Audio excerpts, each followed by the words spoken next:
శాంతి. ఈరోజు Murali date 31 August 2024. బాబా చెప్తున్నారు, మధురమైన పిల్లలు స్మృతితో పాటుగా చదువుపై కూడా పూర్తి శ్రద్ధను ఉంచాలి. స్మృతి ద్వారా పావనంగా అవుతారు మరియు చదువు ద్వారా విశ్వాధిపతులుగా అవుతారు. ప్రశ్న: స్కాలర్షిప్ను తీసుకునేందుకు ఏ పురుషార్థం తప్పనిసరి? జవాబు: స్కాలర్షిప్ను తీసుకోవాలి అంటే అన్ని విషయాల నుండి మమకారాన్ని తొలగించివేయండి. ధనము, పిల్లలు, ఇల్లు మొదలైనవేవి గుర్తుకు రాకూడదు. శివబాబాయే గుర్తుండాలి. పూర్తిగా స్వాహ అవ్వాలి. అప్పుడే ఉన్నత పదవి ప్రాప్తిస్తుంది. బుద్ధిలో ఈ నష ఉండాలి. మేము ఎంత పెద్ద పరీక్షను పాస్ అవుతున్నాము, మాది ఎంత పెద్ద చదువు, మరియు చదివించేవారు స్వయంగా దుఃఖహర్త సుఖకర్త అయిన తండ్రి. ఆ అతి ప్రియమైన తండ్రి మమ్మల్ని చదివిస్తున్నారు. ఓం శాంతి. ఆత్మీక తండ్రి ఆత్మీక పిల్లలకు అర్థం చేయిస్తారు, చదివిస్తారు. కావున పిల్లలకు ఎంతటి నష ఉండాలి? చదివేది అయితే ఆత్మయే కదా. ఆత్మ సంస్కారాలను తీసుకువెళ్తుంది. శరీరం అయితే బూడిదైపోతుంది. కావున తండ్రి కూర్చొని పిల్లలను చదివిస్తారు. మేము చదువుకుంటున్నాము, యోగాన్ని నేర్చుకుంటున్నాము అని ఆత్మలు భావిస్తారు. స్మృతిలో ఉన్నట్లయితే మీ పాపాలు అంతమైపోతాయి అని తండ్రి చెప్పారు. పతిత పావనుడైతే ఒక్క తండ్రే. బ్రహ్మ, విష్ణు, శంకరులను పతిత పావన అని అంటారా? లక్ష్మీనారాయణను అంటారా? అనరు. పతిత పావనుడు ఒక్కరే. మొత్తం ప్రపంచమంతటిని పావనంగా తయారు చేసేవారు వారొక్కరే. వారు మీ తండ్రి.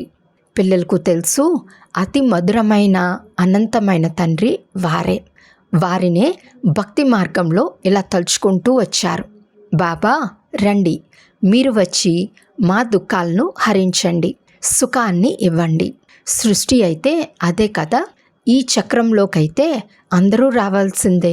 84 జన్మల చక్రాన్ని కూడా తండ్రి అర్థం చేయించారు. ఆత్మయే సంస్కారాలను తీసుకువెళ్తుంది. ఈ మృత్యులోకం నుండి అమర్లోకంలోకి లేక నరకం నుండి స్వర్గంలోకి వెళ్ళేందుకు మేము చదువుతున్నాము అని ఆత్మకు తెలుసు.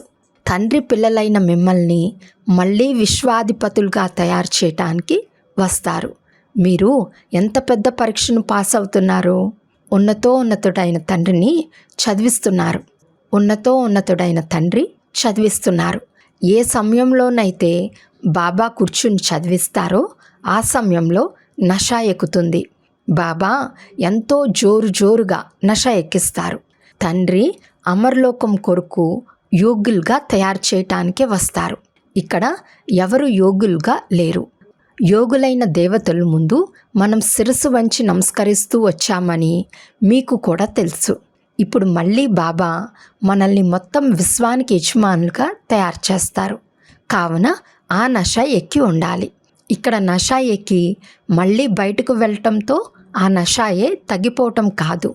పిల్లలు అంటారు, బాబా మేము మిమ్మల్ని మర్చిపోతున్నాము. మీరు పతిత ప్రపంచంలోకి పతిత శరీరంలోకి వచ్చి మమ్మల్ని చదివిస్తారు, విశ్వాధిపతులుగా తయారు చేస్తారు. పిల్లలైన మీరు విశ్వరాజ్యాధికారం అనే చాలా పెద్ద లాటరీని తీసుకుంటారు. కానీ మీరు గుప్తంగా ఉన్నారు. కావున ఇటువంటి ఉన్నతమైన చదువుపై చాలా బాగా శ్రద్ధ ఉంచాలి. కేవలం స్మృతి యాత్రతో పని నడవదు. చదువు కూడా తప్పనిసరి. 84 జన్మల చక్రంలో ఎలా తిరుగుతారు? అది కూడా బుద్ధిలో తిరగాలి. బాబా ఎంతో జోరుగా నష ఎక్కిస్తారని మీరు అర్థం చేసుకున్నారు. మీ అంత గొప్ప వ్యక్తులుగా ఇంకెవ్వరూ అవ్వలేరు. మీరు మనుషుల నుండి దేవతలుగా అవుతారు. మీరు తప్ప ఇంకెవరైనా విశ్వాధిపతులుగా అయ్యారా? విశ్వాధిపతులుగా అవ్వాలి అని క్రిస్టియన్లు ప్రయత్నించారు. కానీ మీరు తప్ప ఇంకెవ్వరూ విశ్వాధిపతులు కావటం అనేది లాలో లేదు. తయారు చేసేవారైన తండ్రే కావాలి. ఇంకెవ్వరికి అంతట శక్తి లేదు. పిల్లలైన మీకు చాలా మంచి బుద్ధి ఉండాలి. జ్ఞానామృత డోసును ఎక్కిస్తూ ఉంటారు. మేము బాబాను ఎంతగానో స్మృతి చేస్తున్నాము అని కేవలం అక్కడే ఆగిపోకండి. స్మృతి ద్వారానే పావనంగా అవుతారు, కానీ పదవిని కూడా పొందాలి. పావనంగానైతే దెబ్బలు తిని అయినా అందరూ అవ్వవలసిందే, కానీ తండ్రి విశ్వాధిపతులుగా తయారు చేయటానికి వచ్చారు. వాస్తవానికి అందరూ శాంతిధామంలోకి వెళ్తారు. మరి అక్కడికి వెళ్ళి అందరూ కేవలం కూర్చుండిపోతారా? అటువంటి వారైతే ఎందుకు పనికిరానట్లే. ఎవరైతే మళ్ళీ వచ్చి స్వర్గంలో రాజ్యం చేస్తారో వారే పనికి వచ్చేవారు. మీరు అక్కడకు స్వర్గ రాజ్యాధికారాన్ని తీసుకునేందుకే వచ్చారు. మీకు ఒకప్పుడు రాజ్యాధికారం ఉండేది, మళ్ళీ దానిని మాయా లాగేసుకుంది. ఇప్పుడు మళ్ళీ మాయా రావణునిపై విజయాన్ని పొందాలి. విశ్వాధిపతులుగా మీరే అవ్వాలి. ఇప్పుడు మీ చేత రావణునిపై విజయాన్ని ప్రాప్తింపచేస్తారు. ఎందుకంటే మీరు రావణ రాజ్యంలో వికారులుగా అయిపోయారు. అందుకే మనుషులను కోతులతో పోల్చడం జరుగుతుంది. కోతులు చాలా వికారీగా ఉంటాయి. దేవతలైతే సంపూర్ణ నిర్వికారులు. ఈ దేవతలే 84 జన్మల తర్వాత పతితులుగా అయ్యారు. తండ్రి అంటారు, మీ చేతుల్లో ధనము, పిల్లలు, శరీరము మొదలైనవి ఏవైతే ఉన్నాయో వాటన్నిటి నుండి మమకారాన్ని తొలగించివేయాలి. షౌకారులైతే ధనం వెనుక పడుతూ ఉంటారు. పిడికిల్లో డబ్బులుంటాయి, వాటిని వదలరు. రావణుడి జైల్లో పడి ఉంటారు. అన్ని వస్తువుల నుండి మమకారాన్ని తొలగించి కోతి నుండి దేవతగా అయ్యేవారు కోట్లాది మందిలో ఏ ఒక్కరో వెలువడతారు. షౌకారులు, గొప్ప గొప్ప అధికారులు ఎవరైతే ఉన్నారో వారు తమ పిడికిల్లో డబ్బు పట్టుకుని ఉన్నారు. వాటి వెనకే వారి ప్రాణాలు ఉన్నాయి. రోజంతా మహళ్ళు, పిల్లలు మొదలైనవే గుర్తుకు వస్తూ ఉంటాయి. వాటి స్మృతిలోనే చనిపోతారు. తండ్రి అంటారు, చివర్లో ఇంకే వస్తువు గుర్తుకు రాకూడదు. కేవలం నన్నొక్కరినే స్మృతి చేసినట్లయితే జన్మ జన్మాంతరాల పాపాలు అంతమైపోతాయి. షౌకార్లు డబ్బంతా మట్టిలో కలిసిపోయినున్నదని, ఎందుకంటే అదంతా పాపపు డబ్బు కదా, అది ఎందుకు పనికిరాదు. తండ్రి అంటారు, నేను పేదల పాలిటి పెన్నిదిని. పేదవారిని షౌకారులుగా, షౌకారులను పేదవారిగా చేస్తాను. ఈ ప్రపంచం మారవలసి ఉంటుంది కదా. ఎంతగా ధనం యొక్క నశ ఉంటుంది. మాకు ఇంత ధన సంపదలు ఉన్నాయి, ఏరోప్లేన్లు ఉన్నాయి, మోటార్లు ఉన్నాయి, మహళ్ళు కూడా ఉన్నాయి. ఆ తర్వాత తండ్రిని స్మృతి చేయాలని ఎంత కష్టపడినా కానీ స్మృతి నిలవదు. అలా లేదు. కోట్లాది మందిలో ఏ ఒక్కరో వెలువడతారు. మిగిలిన వారంతా డబ్బునే తలుచుకుంటూ ఉంటారు. తండ్రి అంటారు, దేహ సహితంగా మీరు ఏదైతే చూస్తున్నారో వాటి అన్నిటినీ మర్చిపోండి. ఇందులోనే చిక్కుకుపోయి ఉన్నట్లయితే ఉన్నత పదవిని పొందలేరు. తండ్రి పురుషార్థాన్నైతే చేయిస్తారు కదా. మీరు ఇక్కడకు నరుణ్ నుండి నారాయణునిగా అయ్యేందుకే వచ్చారు. కావున ఇందులో యోగం కూడా పూర్తిగా కావాలి. ఒక్క శివబాబా తప్ప ఏ వస్తువు, ధనము, పిల్లలు మొదలైనవేవి గుర్తుకు రాకూడదు. అప్పుడే మీరు ఉన్నతోన్నతమైన స్కాలర్షిప్ను తీసుకోగలుగుతారు, ఉన్నతమైన ప్రైజ్ను పొందగలుగుతారు. వారైతే విశ్వంలో శాంతి ఏర్పడేందుకు సలహా ఇస్తారు. కావున దానితో వారికి పైసా అంత విలువ చేసే మోడల్ లభిస్తుంది. వారు అందులోనే సంతోషపడిపోతారు. ఇప్పుడు మీకు ఏం ప్రైజ్ లభిస్తుంది? మీరు విశ్వాధిపతులుగా అవుతారు. మేము 5-6 గంటలు స్మృతిలో ఉంటున్నాము, కావున మేము ఇక లక్ష్మీనారాయణలా అయిపోతాము అని కాదు. అలా కాదు. ఇందులో ఎంతో కష్టపడాలి. ఒక్క శివబాబాయే గుర్తుండాలి. చివర్లో ఇంకేమీ గుర్తుకు రాకూడదు. మీరు చాలా చాలా గొప్ప దేవతల్లా అవుతున్నారు.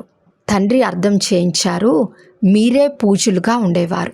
మళ్ళీ మాయ పూజారులుగా, పతితులుగా చేసేసింది.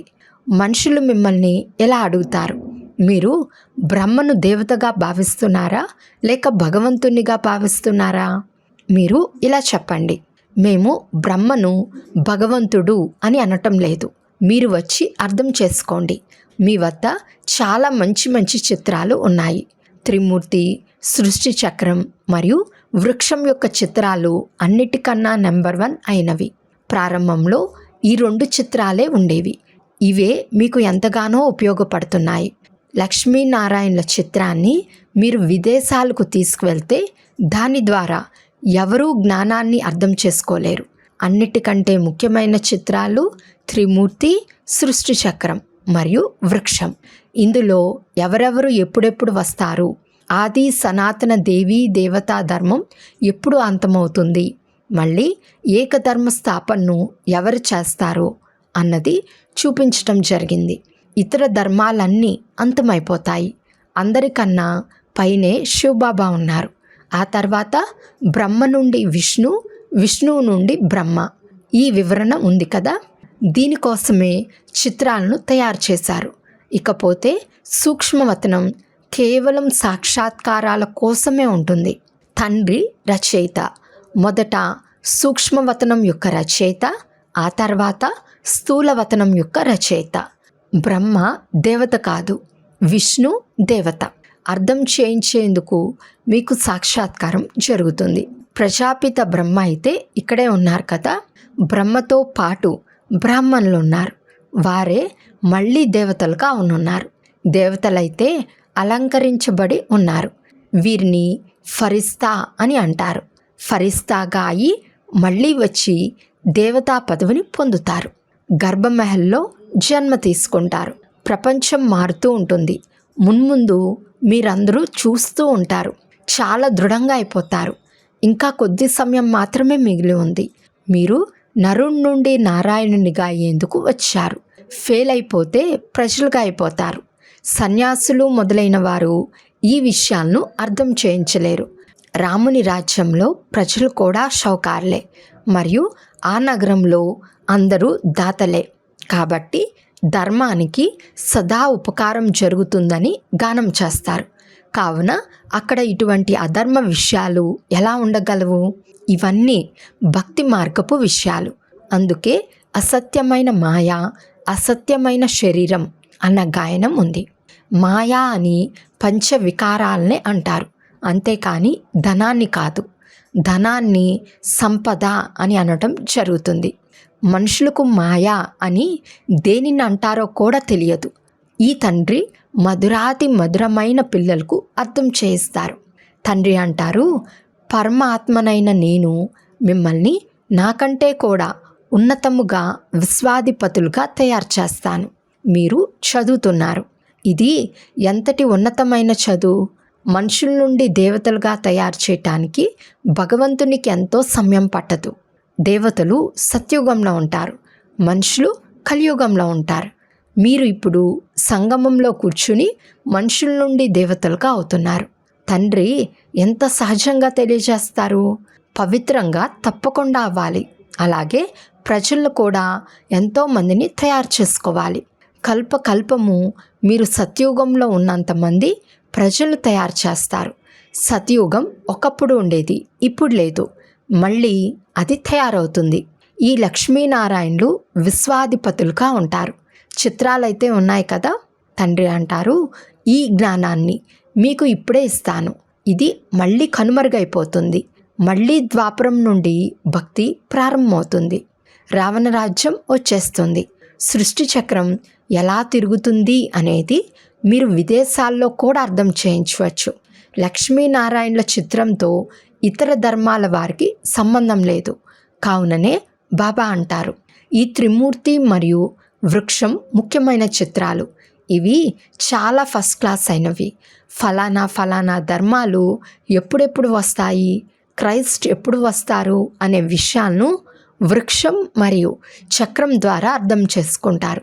ఆ ధర్మాలన్నీ సగభాగంలో ఉన్నాయి. మిగిలిన సగభాగంలో సూర్యవంశీ, చంద్రవంశీలైన మీరు ఉంటారు. ఇది 5000 సంవత్సరాల ఆట. జ్ఞానం, భక్తి, వైరాగ్యం. జ్ఞానం పగలు, భక్తి రాత్రి. మళ్ళీ అనంతమైన వైరాగ్యం వస్తుంది. ఈ పాత ప్రపంచం అంతమైపోనున్నదని మీకు తెలుసు. కావున దీనిని మర్చిపోవాలి. పతిత పావనుడు ఎవరు? ఇది కూడా నిరూపించాలి. పతిత పావన సీతారాం అని రాత్రింబౌళ్ళు గానం చేస్తూ ఉంటారు. గాంధీ కూడా గీతను చదివేవారు.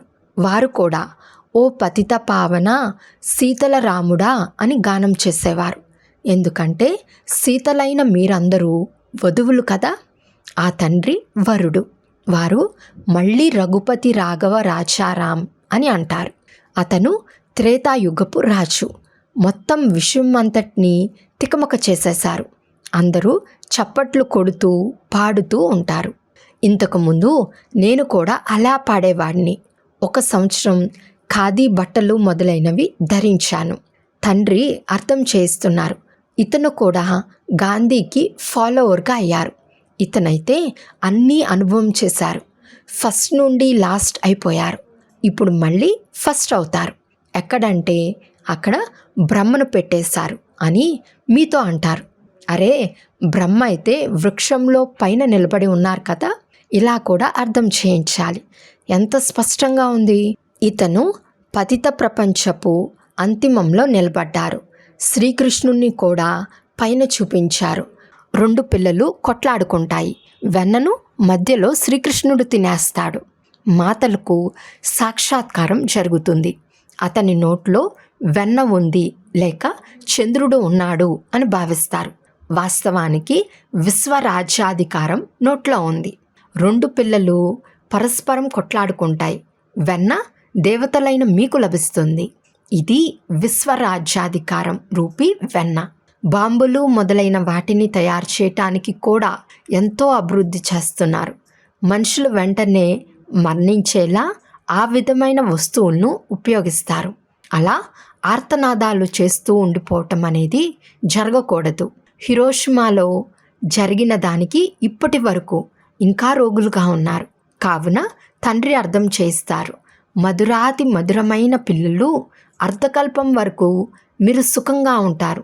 ఏ రకమైన యుద్ధాలు మొదలైన వాటి మాటే ఉండదు. ఇవన్నీ తర్వాత ప్రారంభమయ్యాయి. ఇవేవి ఉండేవి కావు, అలాగే ఉండవు కూడా. చక్రం రిపీట్ అవుతూ ఉంటుంది కదా. తండ్రి అన్నీ బాగా అర్థం చేస్తారు. వాటిని పిల్లలు బాగా ధారణ చేయాలి మరియు ఈశ్వర్య సేవలో నిమగ్నమైపోవాలి. ఇది చీచీ ప్రపంచం. దీనిని విశ్వ వైతర్ణి నది అని అంటారు.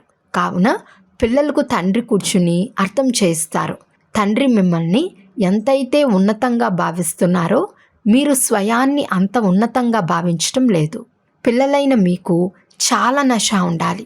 ఎందుకంటే మీరు చాలా ఉన్నతమైన కులానికి చెందినవారు.